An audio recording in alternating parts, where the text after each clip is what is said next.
Wicked Blogger Ghana has finally cracked the real story behind AraBee's sudden disappearance from the Shatta Movement family, and what we uncovered is heavier than anyone imagined. Forget the rumors. Forget the vague explanations.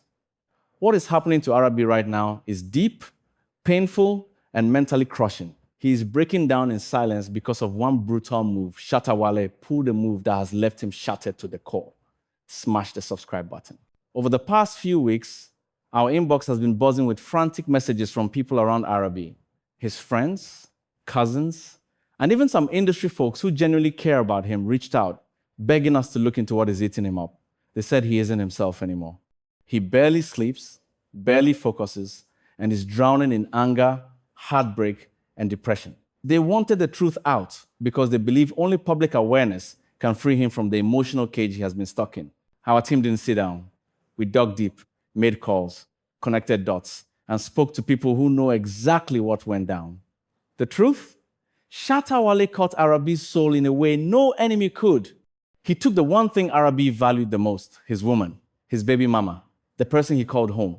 And he didn't do it quietly. He did it in a way that left AraBee staring at his worst nightmare in real life. To understand this betrayal, you must first understand their bond. AraBee and Shatta Wale were brothers long before fame complicated the friendship. Back in the early SM days, the two moved everywhere together. They performed together, hustled together, and pushed each other like family. But along the line, tension grew. AraBee felt unappreciated. He felt pushed aside. Little misunderstandings became grudges, and grudges became a cold wall between them. That wall finally cracked when AraBee went online and started firing shots at Shatta and Mishi.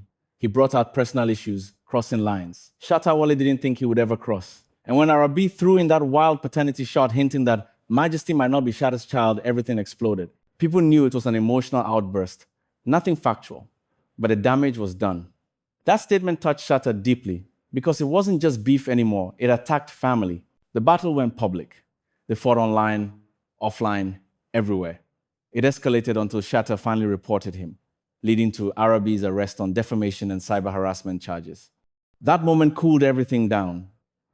AraBee quietly pulled back, stopped the paternity talk, and tried to rebuild his life. Eventually, he went back to Shatta Wale to apologize, hoping to restore the brotherhood they once had.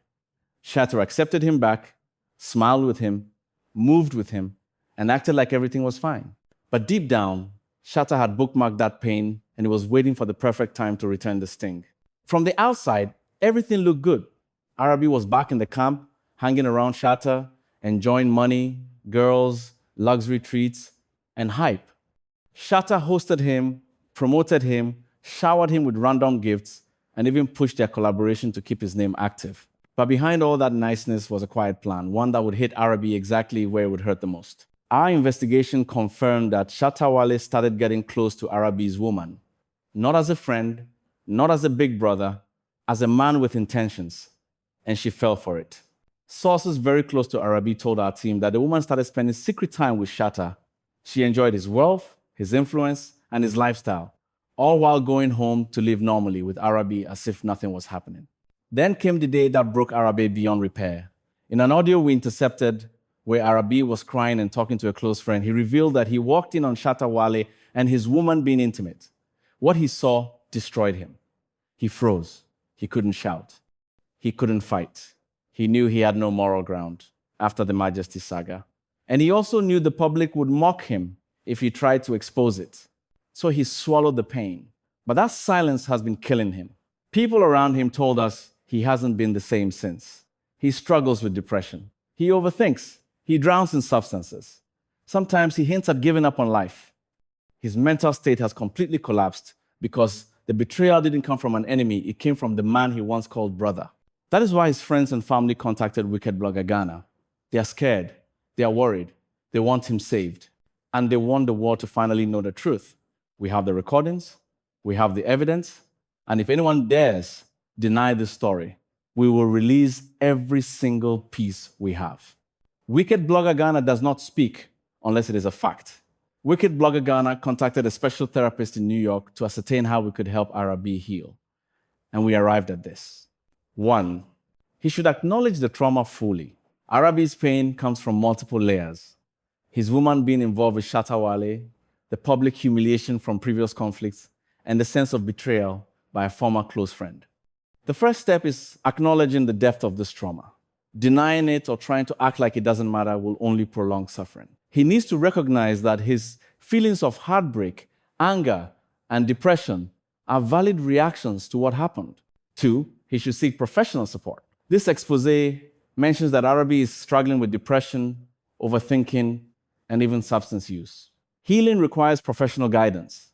A therapist or counselor trained in trauma and betrayal recovery can help him process his emotions safely and provide tools to manage triggers, intrusive thoughts, and self-destructive behaviors. 3, he should create boundaries and distance. The betrayal happened because Shatta Wale violated trust while maintaining a facade of friendship. To recover, AraBee needs to establish firm boundaries, which might include limiting contact with Shatta Wale and the woman involved. Protecting his mental space is essential for rebuilding emotional stability. 4, he should build a support network. The story highlights that friends and family are concerned about AraBee. Leaning on people who genuinely care, those who can listen without judgment, will help him feel anchored. Isolation fuels depression, but supportive relationships provide a buffer against emotional collapse. 5, reclaim personal identity and self-worth. Part of AraBee's pain comes from the feeling of being devalued. Healing requires reconnecting with his own identity, passions, and achievements outside of these toxic relationships. Investing time in personal goals, hobbies, or career projects will remind him that his life and worth aren't defined by betrayal. 6, process and release the emotions safely. Anger, grief, and betrayal are natural, but bottling them up, as AraBee has been forced to do, can be harmful. Journaling, creative expression, or guided therapy can help release these feelings constructively without harming himself or others. 7, gradual forgiveness and letting go. Forgiveness doesn't mean excusing the behavior. It means freeing himself from the grip of bitterness over time, acknowledging that the betrayal reflects Shatta Wale's choices rather than AraBee's worth will reduce ongoing emotional pain. 8, focus on long-term mental health. Recovery from such a deep personal betrayal is not immediate. AraBee will need patience with himself, consistent therapy, healthy routines, and a commitment to staying away from triggers that re-traumatize him. Slowly, the intensity of the pain will lessen as he rebuilds his inner strength. Meanwhile, Shatta Wale sees this purely as a payback for the disrespect he showed him and expects AraBee to accept his fate and swallow the anger. AraBee might be afraid to speak out for fear that Shatta Wale might send thugs after him, but wicked blogger Ghana made things easy for him.